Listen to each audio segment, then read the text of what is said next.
hanya dengan Rp15.000 per bulan, Anda telah turut berpartisipasi dalam menyebarkan dakwah bersama Tarbiyah Sunnah.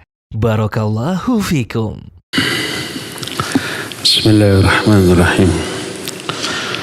Assalamualaikum warahmatullahi wabarakatuh. Alhamdulillah, wassalatu wassalamu ala rasulillah wa ala alihi wa ashabihi wa mawalah wa ba'd. Ikhwatan fillah, azanillahu wa iyyakum. Hadirin jamaah Masjid Pusdai Bandung, Jawa Barat yang Allah muliakan, para pendengar Radio Tarbiyah Sunnah, para pemirsa Tarbiyah Sunnah Channel melalui streaming Facebook, YouTube, Instagram, di mana saja Anda berada, juga radio-radio lain dan pemirsa beberapa stasiun TV yang ikut gabung, para netizen melalui akun manapun di mana saja Anda berada. Alhamdulillah, kita kembali berjumpa untuk melanjutkan bahasan kitab Al-Qiyamatul Kubra. Sekarang kita langsung masuk ke kondisi di alam mahsyar pada hari kiamat nanti. Bagaimana keadaan kita, keadaan manusia di padang mahsyar atau di beberapa momen di hari kiamat. Keadaan manusia berbeda-beda, tergantung amal yang mereka lakukan di dunia. Secara umum, keadaan manusia pada hari kiamat ada 3 golongan, ada 3 kelompok dengan 3 keadaan yang berbeda. Golongan pertama yang semoga Allah tidak memasukkan kita ke golongan ini, yaitu golongan orang-orang kafir, non-muslim, apapun penyebab kekafirannya, musyrik, ateis, atau menganut agama selain Islam yang otomatis seluruh amalnya ditolak. Wa may yabtaghi ghairal islami dinan fala yuqbala minhu wa huwa fil akhirati minal khasirin. Siapa orang yang mencari agama selain Islam, fala yuqbalu min, tidak akan diterima agama itu.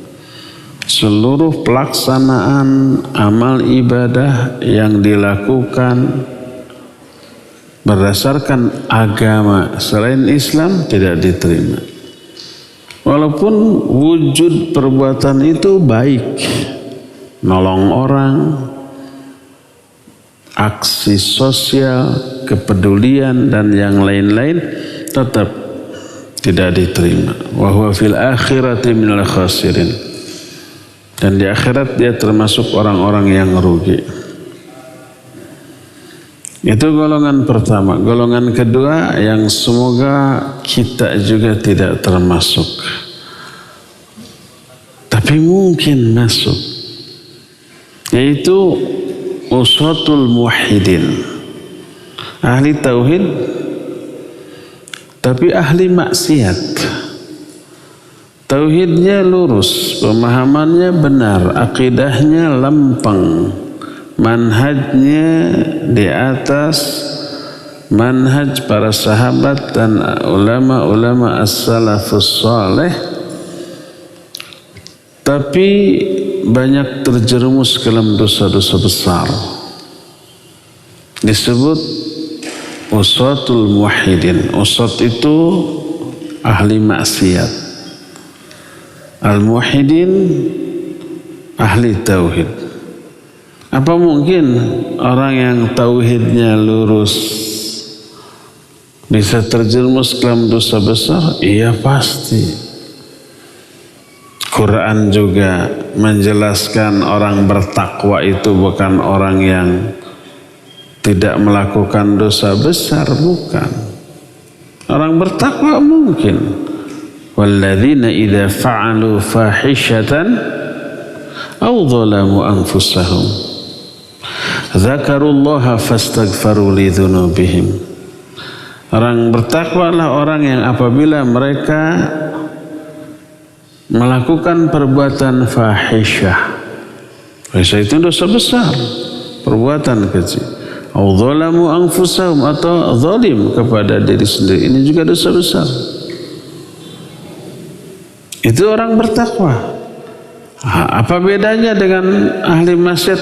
Zakarullah, mereka cepat ingat kepada Allah. Wastaghfaru lidzunubihim, lalu beristighfar, minta ampunan atas dosa-dosa mereka. Bedanya ahli maksiat dengan orang bertakwa itu, ahli maksiat mah tidak tobat, orang bertakwa mah tobat. Bagaimana nasib usatul muwahhidin nanti akan kita terangkan. Dan yang ketiga, yang semoga Allah memasukkan kita ke golongan yang ketiga adalah al-atqiya was-salihin. Orang-orang bertakwa, orang-orang soleh. Secara umum manusia terklasifikasi kepada tiga golongan ini. Orang kafir, muslim ahli maksiat, dan muslim yang soleh. Di dunia tiga golongan ini ada. Di akhirat tiga golongan ini mengalami nasib yang berbeda. Kita akan mulai dengan menjelaskan kondisi orang-orang kafir di akhirat. Kalau kita menelaah nas itu dalil, nas itu keterangan dari Quran dan hadis yang sahih. Maka kita akan temukan kondisi orang-orang kafir di hari kiamat amat sangat mengenaskan. Menderita dari berbagai macam sisi, fisiknya, juga mentalnya, juga pikirannya. Seluruh bagian tubuh luar dalam tidak ada yang bebas dari azab, termasuk bagian dalam dari tubuhnya. Bagian dalam itu jantungnya, lever atau hatinya, ususnya, semua ususnya, sampai fataqatta'a am'a'ahum, putus. Neraka allati tattali'u 'alal afidah, api itu menembus sampai ke hatinya, ke jantungnya. Neraka sakar, wa ma adraka ma sakar, la tubqi wa la tadhar. Neraka sakar la tubqi, tidak menyisakan, wala tadhar, dan tidak membiarkan. Maknanya tidak ada satu pun bagian tubuh ahli neraka luar atau dalam yang lolos dari azab, dari jilatan api tersebut. Nanti akan diterangkan secara detail. Pokoknya dari berbagai macam sisi orang-orang kafir tersebut amat sangat menderita. Coba perhatikan beberapa poin berikut ini. Pertama, sejak di alam mahsyar.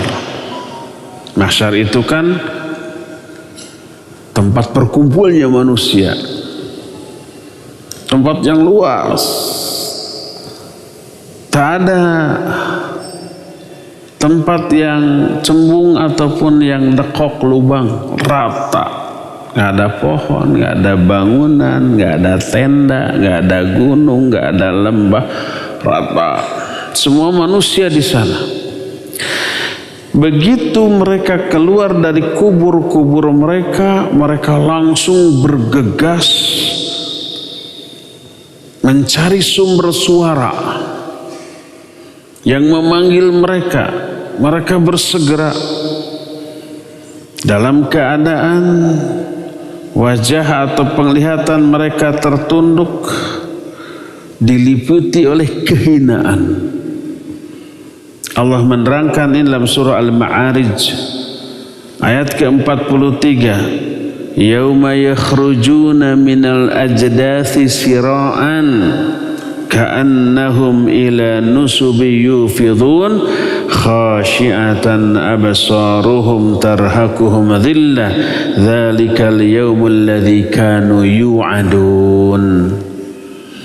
Pada hari kiamat nanti mereka keluar dari kubur-kubur mereka secara cepat, seolah-olah mereka itu bergegas menuju sesembahan-sesembahan mereka yang dahulu mereka sembah di dunia. Jadi ketika di dunia mereka punya sesembahan, patung kek, pohon kek, batu kek, atau apanya, itu keluar dari rumah itu bersegera, tidak ingin telat. Seperti itu mereka memburu sumber suara pada hari kiamat nanti. Khasyiatan absaruhum, pandangan-pandangan mereka itu tertunduk. Tarhaquhum dhillah, tarhaquhum dhillah itu mereka diliputi oleh kehinaan. Itulah hari yang sudah dijanjikan untuk mereka sejak dahulu. Ini yang pertama. Kedua, yang mereka tuju sebagai sumber suara itu adalah sesuatu yang sangat buruk, sangat mereka takuti, tapi tidak bisa mereka hindari. Mereka tertunduk, mereka kemudian merasa hari tersebut hari yang sangat sulit bagi mereka. Dari berbagai macam arah menuju sumber suara, seperti belalang-belalang yang berterbangan atau berlarian menuju sumber suara. Diterangkan oleh Allah dalam Al-Quran surah Al-Qamar ayat 6 sampai ayat 8. Kata Allah, fatawalla anhum yawma yad'u da'i ila syai'in nukur khusya'an absaruhum yakhrujuna minal ajdathi ka'annahum jarradun muntashir muhti'ina ila da'i yaqulul kafiruna hadha yawmun asir. Kata Allah, berpalinglah dari mereka. Ketika di dunia, jangan bergaul dengan mereka, berinteraksi secara sosial dengan mereka, berpaling. Jangan dijadikan kawan, jangan dijadikan sahabat, apalagi pemimpin. Ini maksudnya orang-orang kafir. Kelak pada hari kiamat, di hari itu ada seorang yang menyeru, mengajak, memanggil mereka kepada sesuatu yang mereka ingkari. Maksudnya mereka ingkari, mereka tidak menginginkannya. Sesuatu yang mereka benci, tapi tidak bisa menghindari, harus datang ke sana. Khusya'an absaruhum, pandangan-pandangan mereka tertunduk. Yakhrujuna minal ajdath, mereka keluar dari kubur-kubur mereka seolah-olah mereka itu belalang-belalang yang bertebaran atau serangga-serangga yang berterbang. Bayangkan ada satu lubang isinya serangga, keluar semua tuh menuju satu titik. Muhtiina ila da'i, mereka bergerak cepat kepada sang penyeru. Yaqulul kafirun, orang-orang kafir saat itu berkata, hadza yaumun asir, ini hari yang sangat sulit. Nah, mereka orang kafir ketika melihat nasib mereka itu pasti bakal buruk, tak ada kemungkinan mereka bakal selamat. Mereka pun kemudian menyerukan kecelakaan atas diri mereka sendiri. Aduh, celaka kita. Karena memang tak ada kemungkinan untuk bisa selamat. Saking dahsyatnya penderitaan yang pasti akan mereka alami saat itu. Penderitaan mereka di alam kubur. Di alam kubur mereka itu tidak tidur. Di alam kubur mereka itu memperoleh azab yang dahsyat. Tapi kedahsyatan azab kubur itu dibanding kedahsyatan azab akhirat, seolah-olah di alam kubur itu seperti tidur. Allah jelaskan dalam surah Yasin ayat 51. Kata Allah, wa nufikha fis-sur fa idza hum minal ajdathi ila rabbihim yansilun qalu ya wailana man ba'athana min marqadina hadza ma wa'adana ar-rahman wa sadaqal mursalun. Kata Allah, ditiuplah sangkakala. Ini sangkakala yang kedua. Sudah kita terangkan sangkakala pertama mah di alam dunia. Begitu ditiup, hancur seluruh alam jagat raya, kiamat. Ini sangkakala kedua mah tiupannya itu apa? Membangunkan seluruh makhluk yang sudah mati. Bangun lagi.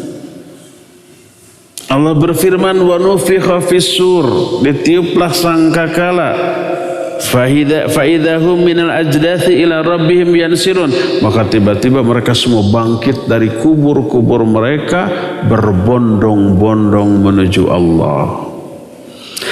Qalu, berkata orang-orang kafir, ya wailana, celaka kita, man ba'athana mim marqadina, siapa yang membangunkan kami dari tidur-tidur kami? Ayat ini tidak bermakna bahwa di alam kubur mereka tidur, tidak. Ada dua makna yang diterangkan oleh para ulama. Pertama, bahwa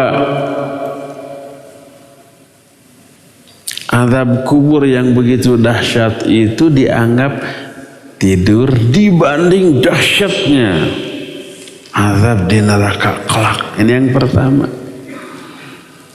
Yang kedua, maksud tidur itu adalah jeda waktu antara dua tiupan. Tadi kan diterangkan ditiup dua kalinya. Kata Rasul sallallahu alaihi wasallam, ma bainan nafkhataini arba'un, jarak waktu antara dua tiupan itu 40. Ditanya Abu Hurairah radhiyallahu an yang meriwayatkan hadis ini, tanya, arba'una yauman, apakah 40 hari? Fa'aba. Abu Hurairah enggak jawab. Arba'una syahran, apakah 40 bulan?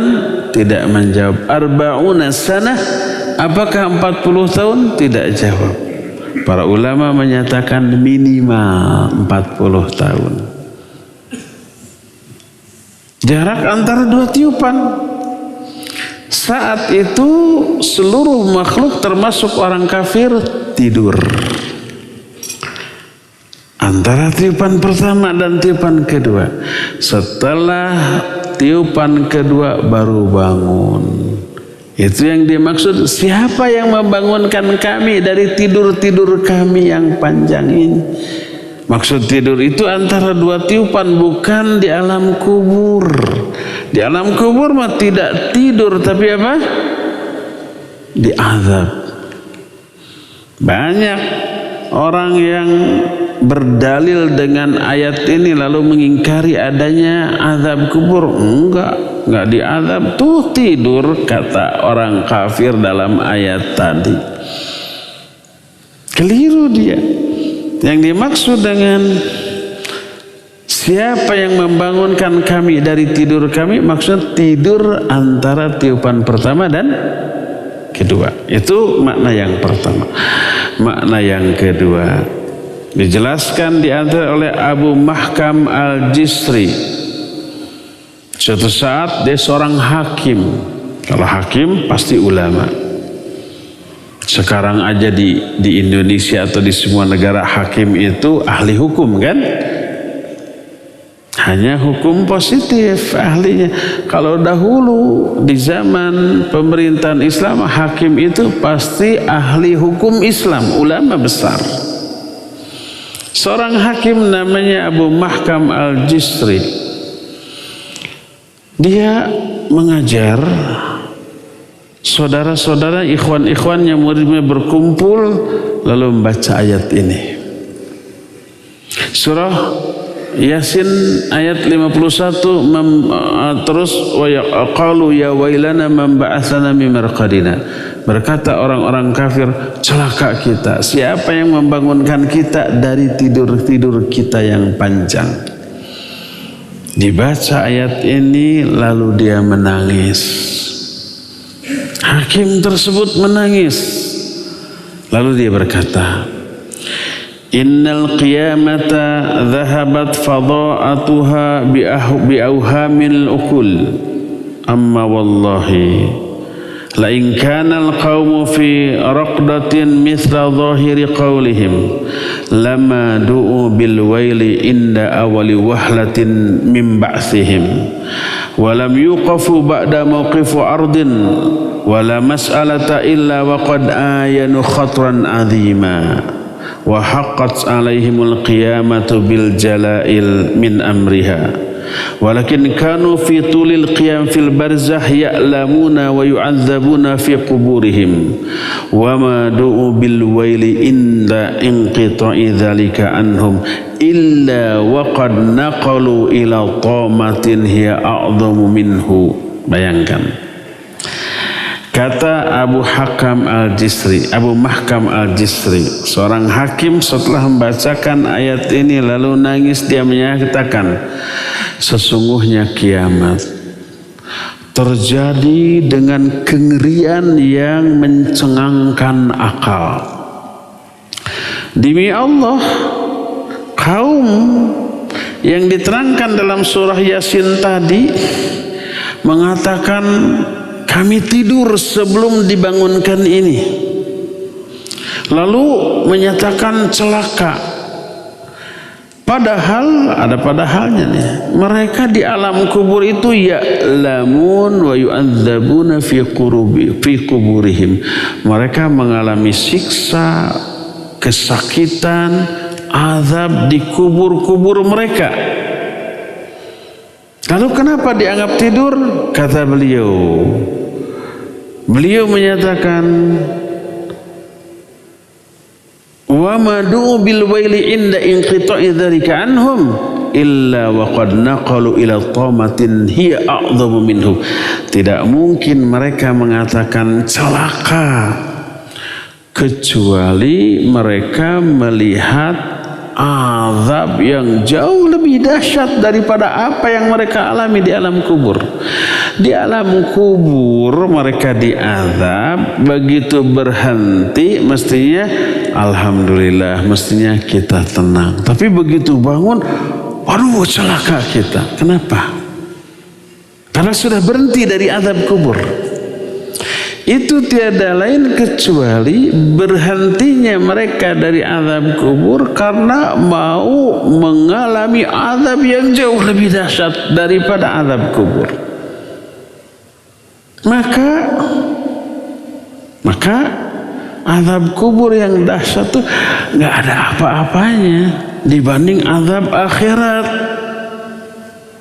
Atau kita begitunya, umpama kita nih mau ke masjid, arepek teh girimis. Karena girimis terus, girimis hujan bukan? Hujan, hanya kecil gitu ya. Girimis itu istilah khusus untuk hujan, tapi kecil. Begitu sampai di masjid, hujan besar. Apa kita bilang? Tadi mah ra'at, sekarang baru hujan. Padahal tadi juga sudah hujan, cuma gerimis. Tapi dibanding sekarang, tadi itu dianggap halodo. Halodo itu lawan dari hujan. Tadi mah teh hujan, kok sekarang hujan? Padahal itu juga sudah gerimis gitu. Gerimis walaupun itu hujan dianggap belum hujan. Nah, ini baru hujan. Kita lapar bertamu, mau dikasih makan nasinya nasi kebuli, pakai kambing, ayam, dan segala yang kita senangi. Kebayang nikmatnya. Tapi belum matang tuh, disuguhi dulu oleh si pribumi. Tah ranginang heula, tah lepet heula, kita makan. Itu makan bukan? Makan bakso dulu. Begitu itu sudah habis, baru datang ke ini baru makan. Tadi bukan makan, makan, tapi dianggap 9, 10, 11 meren, gitunya. Ini baru makan. Pada itu juga makan tadi. Azab kubur azab. Tapi begitu melihat azab akhirat, waduh celaka. Siapa yang membangunkan kita dari tidur kita? Dianggap azab kubur itu tidur. Saking dahsyatnya azab di akhirat, walaupun sebenarnya azab di alam kubur juga nggak kurang dahsyat, tapi dianggap nggak ada apa-apanya dibanding azab akhirat nanti. Makanya Abu Mahkam Al-Jisri menyatakan, wa madu bil wail inda inqita'i dzalika anhum illa wa qad naqaru itamatin hiya a'dham minhu. Tidak akan mereka meneriakan kecelakaan atas diri mereka dengan berhentinya dari azab kubur, kecuali mereka melihat azab yang lebih dahsyat. Allah menyatakan fa idza ja'atit tammatul kubra, ketika datang at-tammatul kubra, hari kiamat, lalu beliau menangis lagi. Ini kondisi yang akan dialami oleh orang kafir. Selain itu, orang kafir begitu datang dalam kondisi yang mengenaskan. Dalam bentuk apa? Matanya terbelalak. Saking takutnya. Pandangannya, kepalanya tertunduk. Matanya tidak berkedip dan perasaan hati mereka kosong. Stres sudah. Saking menakutkannya apa yang mereka akan alami, apa yang mereka rasakan, apa yang mereka lihat. Padahal diazabnya belum. Sudah stres duluan. Allah menyatakan, nih yang membuat ayat ini membuat kita harus sabar sedikit. Allah menyatakan, wala tahsabannallaha ghafilan amma ya'malu dhalimun innama yuakhiruhum liyaumin tashkhassu fihi al-absar muhti'ina muqni'i ru'usihim la yartaddu ilaihim tarfuhum wa af'idatuhum hawa. Kata Allah, jangan sekali-kali kamu mengira bahwa Allah itu lalai dari apa yang dilakukan oleh orang-orang zalim. Kan kita sering tidak sabar ya. Banyak orang jahat, banyak orang menghina Islam, menghina kaum muslimin, menghina Allah, menghina Rasulnya, menghina Al-Quran. Kita gemes, tapi nggak bisa ngapa-ngapain ke orang ini. Orang ini punya backing yang kuat, dilaporkan oleh hari-hari atunya. Aduh, kenapa ya Allah nggak menurunkan hukuman segera ke orang ini? Apa Allah lupa? Apa Allah lalai? Kan gitunya. Kita mah sudah ingin kumaha, kita tak perut tapi ini bulat-bulat doy, ningali foto lagi gitu. Nih kata Allah, wala tahsabannallaha ghafilan amma yaf'alu dhalimun. Jangan sekali-kali kamu mengira bahwa Allah lalai terhadap apa yang dilakukan oleh orang-orang zalim. Kok makin kurang ajar mereka, makin beken, makin viral, makin berkuasa, makin banyak pembela dan pendukung, ya enggak? Sebaliknya para duat, para ustaz, para ulama sedikit keceletut lidah saja, wah udah digegewek itu, udah babak belur itu ya. Ketidakadilan ini begitu. Kok Allah diam? Kenapa Allah nggak menurunkan azab? Padahal azab itu sudah Allah turunkan ke individu mereka masing-masing.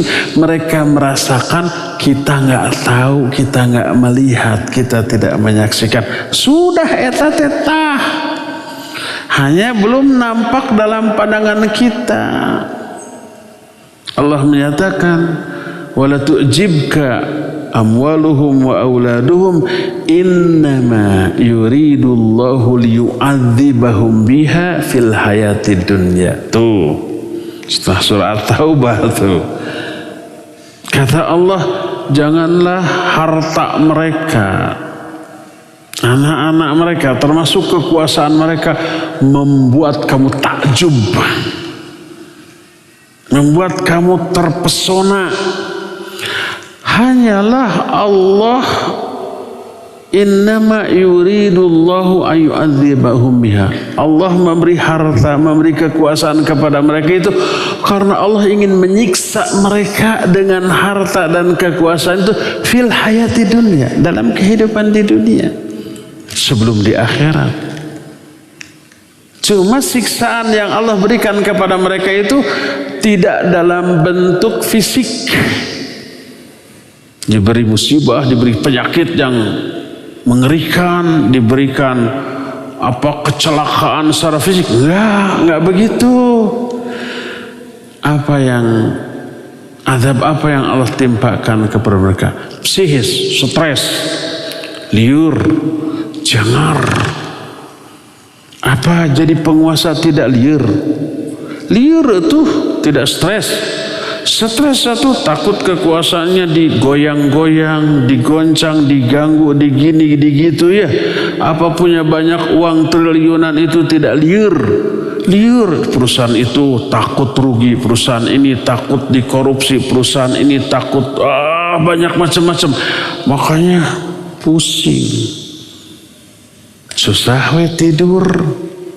Apa namanya tidur teh? Susah tidur teh? Amnesia, insomnia, sok dibalik saya. Kalau amnesia mas lupanya. Insomnia, susah tidur. Secara fisiknya menderita ya, banyak badannya jadi gudang gula, kadar gulanya tinggi, kolesterolnya tinggi, asam uratnya tinggi, tensinya tinggi, jantungnya bermasalah. Kalau sudah komplikasi seperti itu, mau makan apa coba? Makan daging-dagingan nggak boleh, tensinya naik, kolesterolnya naik. Makan sayur-sayur daun-daunan yang hijau nggak boleh, asam uratnya merengkang kayak gitunya. Makan kacang-kacangan, karena kacang itu sehat untuk jantung, asam uratnya kambuh. Apa yang dimakan, apa yang diminum? Air putih. Uang banyak, menderita nggak? Pasti menderita. Azab di dunia, azab akhirat nanti. Allah menyatakan innama yuakhiruhum, hanyalah Allah menunda azab bagi mereka liyaumin taskhassu fihil absar, untuk hari ketika seluruh mata terbelalak. Hari kiamat seluruh mata terbelalak. Muhtiina, mereka berbondong-bondong bergerak cepat menuju Allah. Muqni'i ru'usihim, dalam keadaan tertunduk kepala mereka. La yartaddu ilaihim tarfuhum, mata mereka tidak berkedip. Wa afidatuhum hawa, hati mereka itu kosong. Antum kebayang nggak seseorang ketika kita jadi siswa ya, melakukan kesalahan, dipanggil oleh kepala sekolah menghadap, gimana perasaan kita?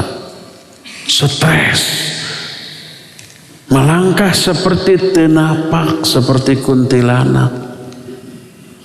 Perasaan tuh parugu baru oleh orang tuh ya. Ini nanti di akhirat jauh lebih dahsyat lagi daripada itu.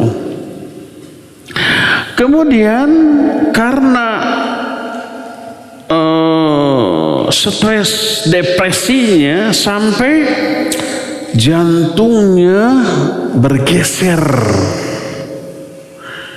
dari tempatnya, kemudian naik ke atas, melag dina tikoro. Naon melag teh? Nyangkut di tenggorokannya. Yang bila itu terjadi di dunia, niscaya sudah mati. Tapi ini di akhirat yang tidak akan ada lagi kematian.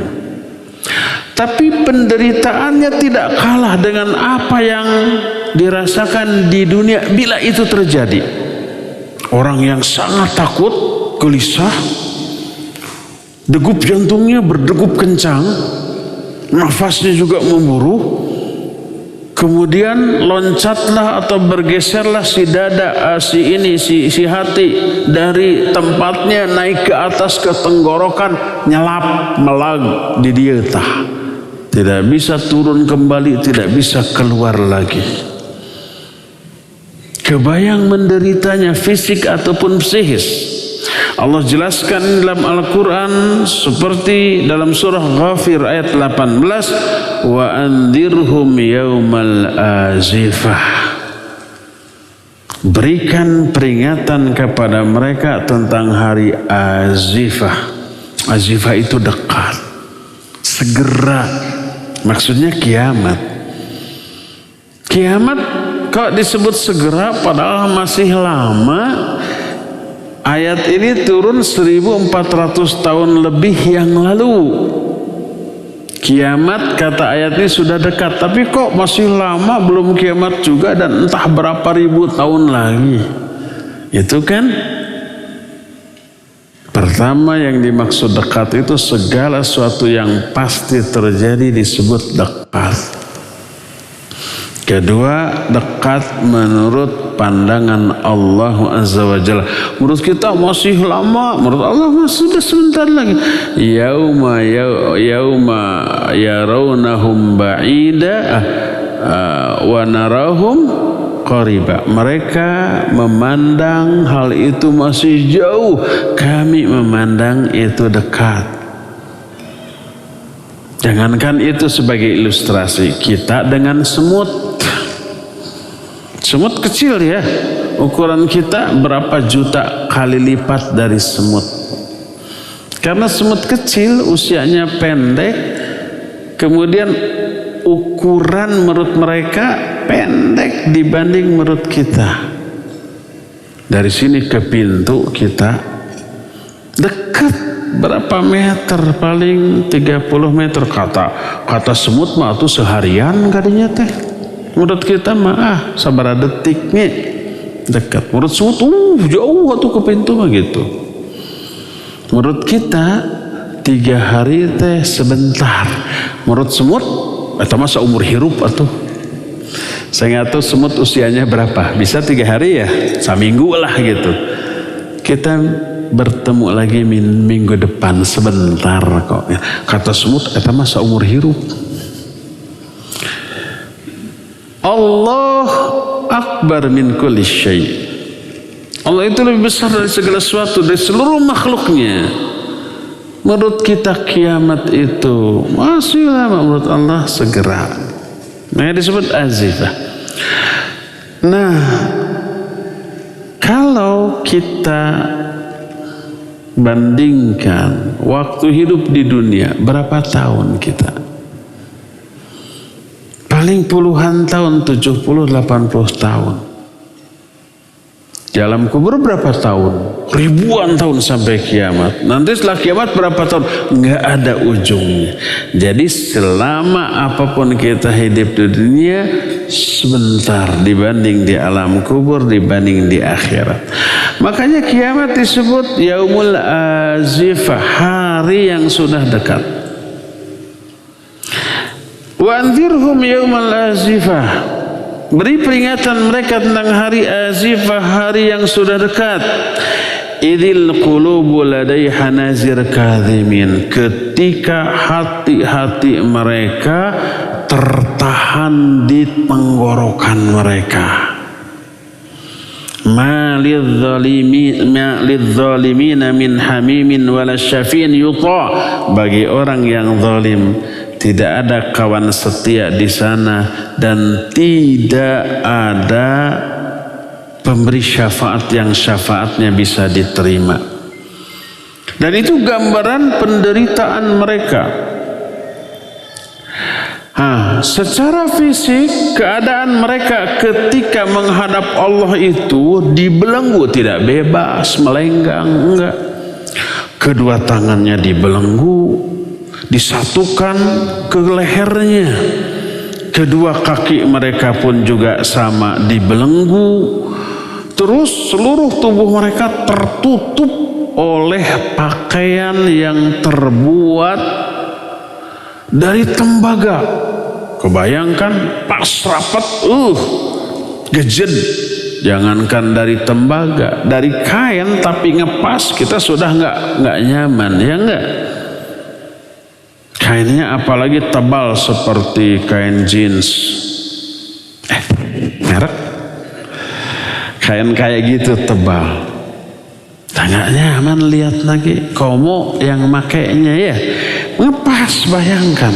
Ini terbuat dari logam, dari timah, ngepas. Lalu seluruh di wajahnya diliputi oleh api. Ini belum ke neraka Allah. Allah berfirman dalam Al-Quran surah Ibrahim ayat 50. Kata Allah Azza wa Jalla, "Yauma tubaddalul ardu ghairal ardi was samawatu wa barazu lillahil wahidil qahhar wa taral mujrimina yawma idzin muqarranina fil asfad sarabiluhum min qatiran wa taghsha wujuhahumun nar." Kata Allah, pada hari itu bumi sudah diganti dengan bumi yang lain. Bumi ini hancur kan? Nanti di akhirat ada bumi lagi yang baru. Demikian juga langit. Datanglah mereka menuju Allah yang esa dan kuasa. Engkau lihat orang-orang durhaka pada hari itu dibelenggu. Dibelenggu pada kedua tangan mereka, kedua kaki mereka, disatukan dengan leher-leher mereka. Sarabiluhum min qatiran, pakaian mereka dari qatiran. Sebagian ulama menyatakan qatiran nuhas, timah. Dan watagsha wujuhahumun nar, api neraka menutupi wajah-wajah mereka. Itu kondisi orang kafir, datangnya tidak melenggang bebas, datangnya itu dengan dibelenggu seperti para tahanan. Kedua kakinya dirantai dengan besi yang sangat kuat, kedua tangannya dirantai disatukan dengan lehernya. Ya cangkel, ya kesel, ya berat, ya tidak bebas. Dalam kondisi itu mereka dikumpulkan dalam keadaan yang mengenaskan. Apa mengenaskannya? Matahari amat sangat dekat, cuma sejarak 1 mil. Seandainya itu terjadi di dunia, niscaya seluruh kehidupan sudah hancur. Kalau umpama matahari jangankan 1 mil, matahari sekarang pada orbitnya, pada posisinya yang pas jaraknya dengan bumi, tidak terlalu jauh, tidak terlalu dekat. Matahari kalau sedikit bergeser menjauh, beku seluruh kehidupan di dunia. Sedikit mendekat, panas, terbakar seluruh kehidupan di dunia, mati. Jadi jarak bumi matahari sekarang di dunia ini pas, gesernya sedikit-sedikit gitu, tidak sampai menghancurkan kehidupan di bumi kita ini. Nah, di akhirat matahari itu 1 mil. Ini perkara gaib, alam gaib, yang hukum Allah yang Allah terapkan di alam itu berbeda dengan yang Allah terapkan di alam dunia. Beda. Wajib kita yakin. Jangan sampai kondisi di sana diukur oleh akal kita di sini. Mustahil kalau matahari sedekat itu hancur dong kehidupan. Iya, kalau itu di dunia. Ini di akhirat. Sebagaimana sabda Rasul sallallahu alaihi wasallam dalam hadis sahih riwayat Imam Muslim dari Miqdad bin Al-Aswad, Rasul sallallahu alaihi wasallam bersabda, tadnish syamsu yaumal qiyamah minal khalq hatta takuna minhum kamiqdari mailin. Dekatlah matahari pada hari kiamat dari manusia sampai jaraknya hanya sebatas 1 mil.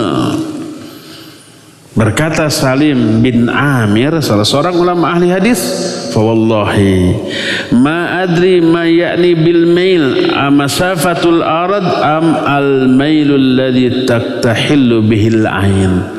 Demi Allah, aku tidak tahu apa yang dimaksud mil dalam hadis ini.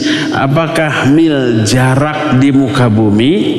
1 mil itu kira-kira 1,8 kilometer, 2 kilo kurang.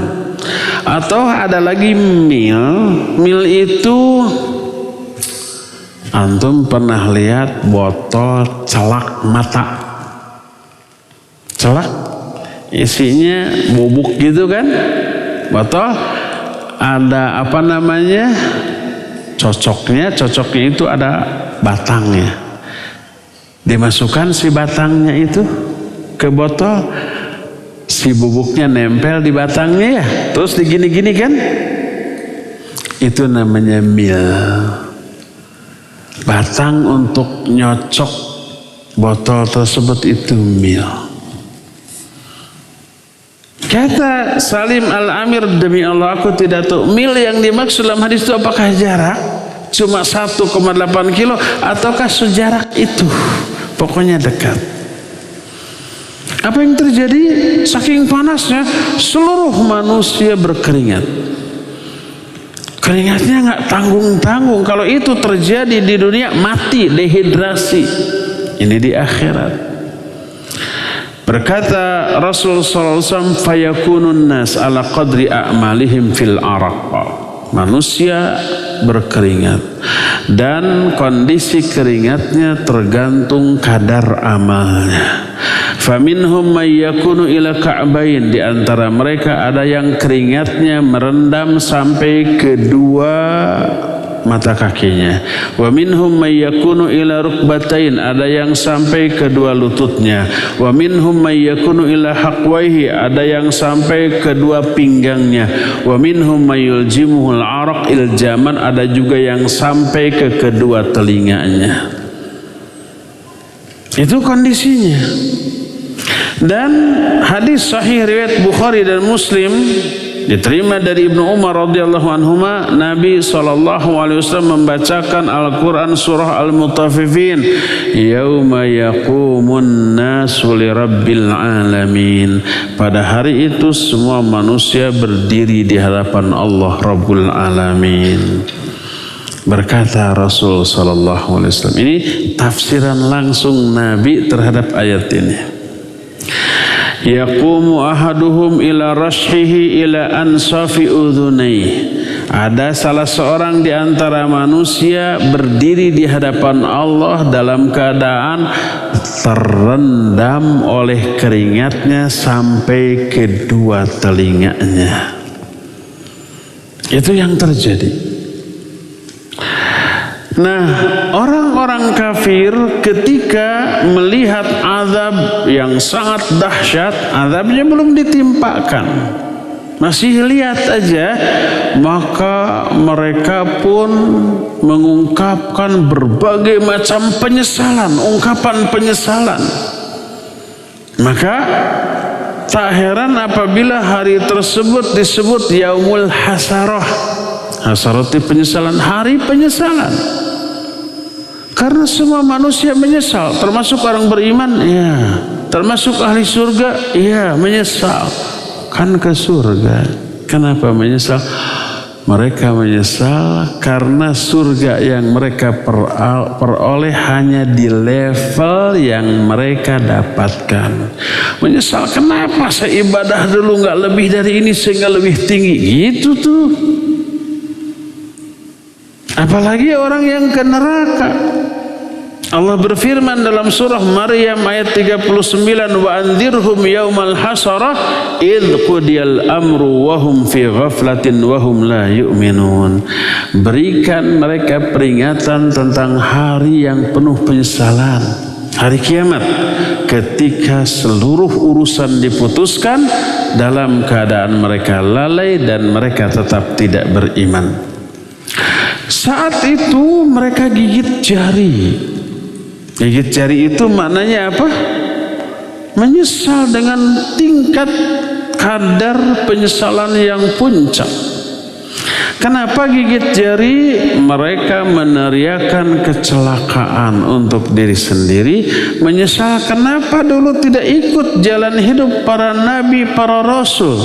Mereka menyesal kenapa kawan-kawan saya seperti ini yang menyesatkan saya, memasukkan saya ke dalam azab yang dahsyat. Menyesal. Sekarang mah diberi peringatan, kalau nyari kawan, nyari pergaulan, pilih-pilih yang baik-baik agar kita terbawa, jangan yang buruk-buruk. Kan gitu. Kita kan sudah dewasa, bisa milih mana yang baik yang buruk. Ternyata tidak bisa tuh memilih yang baik dan buruk. Nanti di sana nyesal. Allah jelaskan dalam Al-Quran dalam surah Al-Furqan 27 sampai 28, wa yauma ya'uddu adh-dhalimu 'ala yadayhi yaqulu ya laitani ittakhadtu ma'ar rasuli sabila ya wailata laitani lam attakhidh fulanan khalila laqad adallani 'anil dhikri ba'da id ja'ani wa kana syaitanu lil insani khadhula. Kata Allah, pada hari itu orang-orang zalim gigit jari. Mereka berkata, celaka aku. Kenapa dulu aku tidak mengambil jalan hidup bersama Rasulullah? celaka aku. Kenapa aku menjadikan si fulan sebagai sahabat dekatku? Dia menyesatkan aku dari peringatan Allah setelah peringatan itu datang. Dan setan tidak akan membiarkan manusia di atas kebenaran. Nah, baru menyesal tuh. Nah, tapi penyesalan itu sia-sia. Orang kafir saat itu meyakini dosanya tak terampuni. Uzurnya, alasannya, argumentasinya tak lagi diterima. Lahirlah sikap putus asa.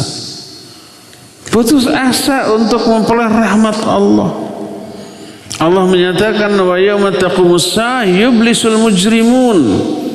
Itu Al-Quran surah Ar-Rum ayat 20 ayat 12. Allah menyatakan pada hari kiamat nanti orang-orang durhaka itu putus asa. Maka saat itulah mereka itu lebih berharap dimatikan, lebih berharap diratakan dengan tanah, lebih berharap dikembalikan jadi tanah. Lebih baik jadi tanah daripada jadi orang tapi diazab. Allah berfirman tentang mereka dalam surah An-Nisa ayat 41, yauma idzin yawaddul ladzina kafaru wa 'asawur rasula law tusawwa bihimul ardh. Pada hari itu orang-orang kafir dan orang-orang yang maksiat kepada Rasul, mereka berangan-angan seandainya mereka itu diratakan saja jadi tanah. Dalam surah An-Naba ayat 40, ayat yang terakhir dari surah An-Naba, wa yaqulul kafiru ya laitani kuntu turaba. Berkatalah orang kafir saat itu, celaka aku, seandainya aku pun jadi tanah. Itulah kondisi orang-orang kafir di hari kiamat yang amat sangat mengenaskan, mengerikan, dan amat sangat disesali oleh mereka sendiri. Timbul pertanyaan, bagaimana amal-amal baik mereka yang pernah mereka lakukan di dunia? Orang kafir pernah berbuat baik? Ya iyalah. Mereka nolong orang, mereka senyum ke kita, mereka melakukan aksi kepedulian, membantu kebaikan. Adakah pahala? Bukankah Allah Maha Adil? Kebaikan sekecil apapun pasti dibalas. Ya. Bagaimana dengan kebaikan mereka? Itu materi kita di pertemuan yang akan datang. Sekarang waktu untuk menjelaskan sudah habis, cukup sampai di sini dan kita masih punya sisa waktu untuk bertanya jawab. Dipersilakan bagi yang mau mengajukan pertanyaan untuk menuliskan, kemudian dihadirkan di meja saya. Kalau ada yang langsung mau ngacung juga boleh. Wassallallahu ala nabiyina Muhammadin wa ala alihi wa ashabihi wassalam. Ya, silakan. Assalamualaikum Ustaz. Waalaikumsalam warahmatullahi. Afwan Ustaz, pertanyaannya keluar dari tema.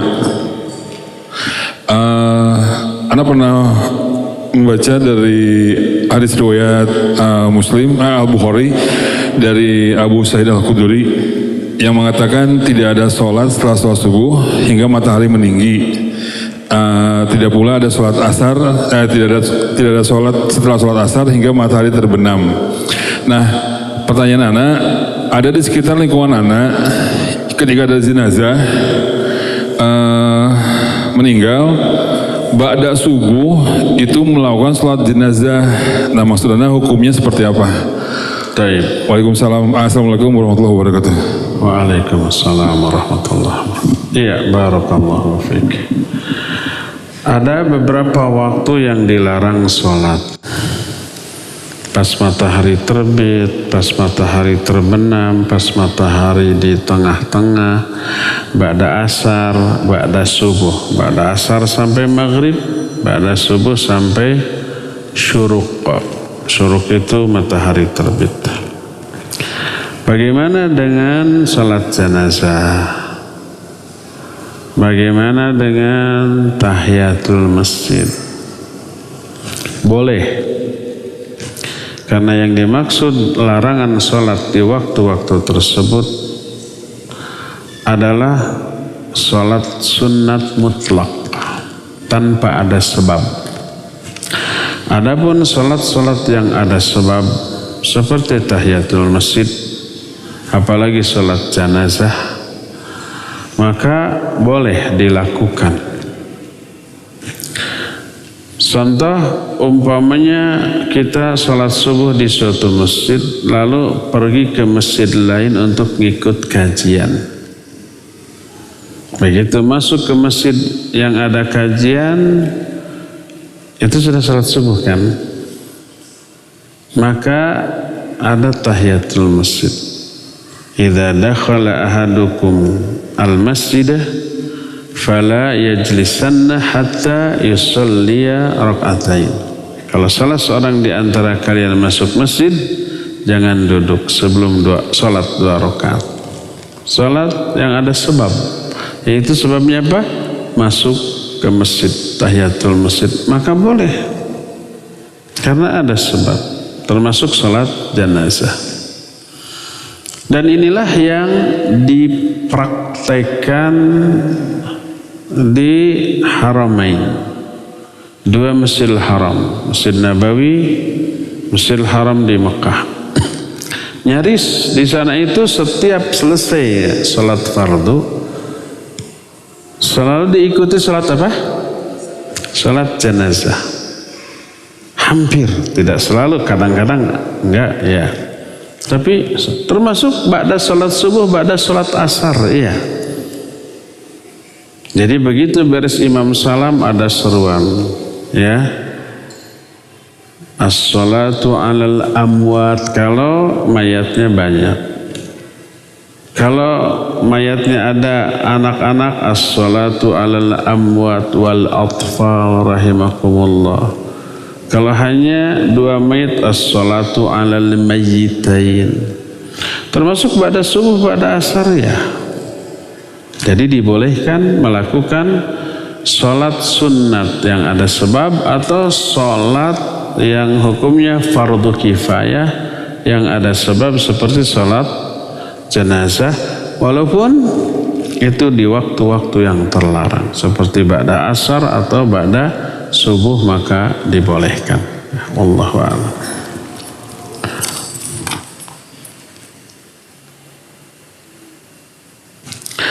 Ustaz, adakah amalan khusus yang mendekatkan kita kepada syafaat Rasul sallallahu alaihi wasallam? Banyak. Di antaranya tanamkan kalimatut tauhid. Zikir kalimatut tauhid. La ilaha illallah. Abu Hurairah radhiyallahu an bertanya, "Ya Rasulullah, man as'adun nas bi syafa'atika yaumal qiyamah?" Siapa manusia yang paling berbahagia karena memperoleh syafaatmu pada hari kiamat? Kata Rasul sallallahu alaihi wasallam, "Aku sudah nyangka tak akan ada seorang pun yang bertanya kepadaku tentang masalah itu sebelum engkau." Lalu beliau menjawab, "Inna as'adan nas bi syafaati yaumal qiyamah man qala la ilaha illallah khalisan min qalbihi." Orang yang paling berbahagia dengan hari kiamat dengan syafaatku, di hari kiamat dengan syafaatku, adalah orang yang mengatakan la ilaha illallah secara ikhlas dari lubuk hatinya. Itu pertama. Kedua, banyak-banyak bersalawat kepadaku. terutama selesai azan.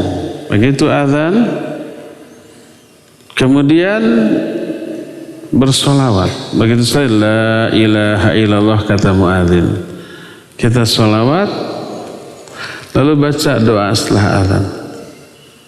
Siapa yang solawat setelah azan lalu membaca doa setelah azan akan dapat syafaat. Berkata Rasul sallallahu alaihi wasallam, "Idza adzana al-muadzinu faqulu mithla ma yaqulu al-muadzin, thumma sallu alayya. Fa innahu man shalla alayya salatan sallallahu alaihi biha asyra." Thumma qala Allahumma rabba hadhihi da'wati tamah was salatil qa'imah ati Muhammadanil wasilah wal fadilah wa ba'athu maqam mahmudan alladhi wa'anta. Kata Nabi SAW, kalau kamu mendengar azan, idza sami'tumun nida, kalau kamu mendengar azan, ucapkan seperti yang diucapkan oleh muadzin. Ikuti.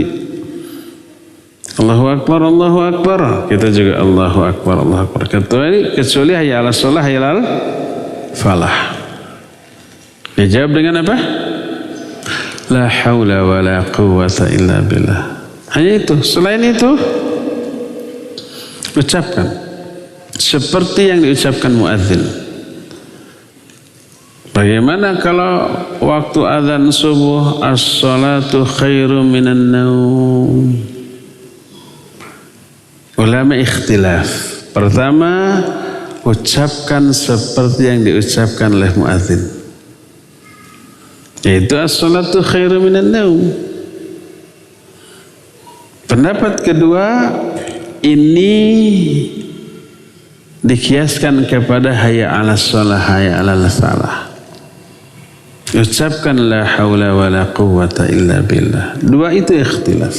Tidak ada jawaban lain. Adapun jawaban yang banyak dibaca orang, shaddaqta wa bararta wa ana ala dzalika minasyahidin, itulah aslalahu. Tidak ada asalnya. Bukan dari Nabi, bukan dari para sahabat. Ada hadis tentang itu? Enggak ada. Yang ada adalah riwayat mimpi seorang sufi. Dalam mimpinya sufi itu mengklaim bertemu dengan Nabi SAW. Lalu Nabi mengajarkan doa ini, shadaqta wa bararta wa ana ala dzalika minasyahidin. Gak boleh beramal suatu amalan berdasarkan mimpi berjumpa dengan Nabi SAW. Karena apa? Karena kalau begitu ajaran Islam ada yang kurang selama Nabi masih hidup, begitu ya. Baru disampaikan setelah wafat lewat mimpi orang, sahabat aja nggak tahu. Bahaya. Bertolak belakang dengan al-yawma akmaltu lakum dinakum wa atmamtu alaikum nikmati wa raditu lakumul islam dina. Islam sudah sempurna. Jadi cukup dua tadi. Mungkin la haula wa la quwata, mungkin as-salatu khairu minan naum. Nah, lalu wasthumma sallu alayya. Salawatlah kalian kepadaku. Karena siapa yang orang salawat kepadaku sekali, Allah akan bersalawat kepada orang itu 10 kali. Kemudian baca doa Allahumma rabba hadhihi da'wati tamah was salatil qa'imah sampai akhir. Siapa orang yang demikian, halat lahu syafaati, halal syafaatku bagi dirinya. Perbanyak salawat, terus baca doa azan setelah azan tadi ya. Itu yang kedua. Yang ketiga, pegang teguh sunnah Rasul sallallahu alaihi wasallam. Laksanakan semua yang beliau contohkan, yang wajib ataupun yang sunnah, bahkan dalam perkara-perkara yang mubah. Yang mubah itu contohnya apa? tidur, masuk keluar WC. Ada sunnah yang bisa diterapkan? Iya. Masuk WC, tangan kaki kiri dulu, ada doa. Di dalam WC-nya jangan nyanyi-nyanyi, jangan ngomong bila tidak perlu. Keluar WC-nya, kaki kanan dulu, ada doa, gitu ya. Dalam perkara yang mubah banyak sunnah Rasul yang bisa diterapkan. Terapkan. Dalam hal makan, masuk keluar masjid, masuk keluar rumah, masuk keluar pasar, naik kendaraan, ketika pagi, ketika petang, ketika hujan turun, ketika kilat menyambar, semua ada sunnahnya. Lakukan. Maka dengan cara seperti itu insya Allah kita dapat syafaat dari Nabi SAW. Seorang muslim mengikuti sunnah Rasul SAW masuk dalam golongan yang mana? Ketika dibangkitkan di padang mahsyar. Iya. Kalau komitmen mengikuti sunnah Nabi SAW, tidak terjerumus ke dalam dosa-dosa besar, dia akan masuk golongan yang ketiga nanti, yaitu muslim yang soleh. Nanti kriterianya akan kita terangkan. Termasuk muslim yang berdosa besar, dosa-dosa apa saja dengan bentuk azab yang kelak akan diterimanya, nanti dijelaskan detail. Termasuk orang yang masuk golongan ketiga. Ini mas surat. Assalamualaikum warahmatullahi wabarakatuh. Waalaikumsalam warahmatullahi wabarakatuh. Afwan, Ustaz bertanya di luar tema. Selaku penyedia jasa periklanan media luar, ruang billboard atau baliho yang disewakan ke klien untuk mengiklankan produk. Pertanyaan, bolehkah menerima kontrak dari klien perbankan konvensional untuk mengiklankan produk dan layanan? Tidak boleh. Ini ta'awun alal itsmi wal udwan. Kalau produk yang diiklankan atau pekerjaan dari perusahaan yang diiklankan itu haram secara syar'i, haram ta'awun dengan mereka, bekerja sama dengan mereka berdasarkan keumuman ayat wala ta'awanu 'alal itsmi wal 'udwan. Nggak boleh mengiklankan rokok, nggak boleh mengiklankan minuman keras, nggak boleh mengiklankan bank-bank konvensional beserta seluruh jenis produknya, nggak boleh mengiklankan seikut iklan promosi prostitusi online, nggak boleh. Ta'awun alal itsmi wal 'udwan.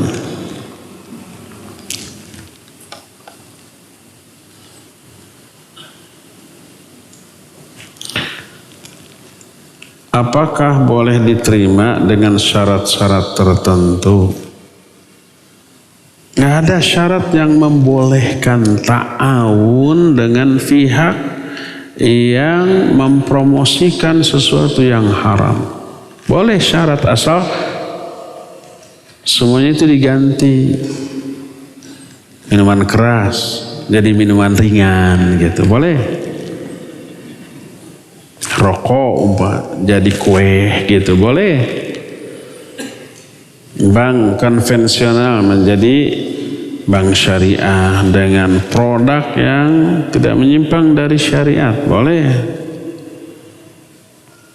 Itu syaratnya. Apakah boleh diterima? Tidak boleh. Tapi hasilnya dipergunakan untuk membayar hutang pajak, PPN ke negara. Apapun alasan, tetap tidak boleh ya. Cari klien yang halal. Cari umpamanya bank syariah, cari produk-produk pekerjaan yang halal atau barang serta makanan yang halal. Itu jauh masih banyak. Banyak mana yang halal dengan yang haram? Yang halal. Kenapa mencari yang haram yang sedikit gitu ya? Yang halal jauh lebih banyak. Wallahu a'lam bishawab. Cukup ya, sampai di sini saja. Insyaallah kita akan jumpa kembali di sebulan yang akan datang, atau lihat nanti pengumuman ya. Subhanakallahum bihamdik asyhadu an la ilaha illa anta astaghfiruka wa atubu ilaik walhamdulillahirabbil alamin. Wassalamualaikum warahmatullahi wabarakatuh.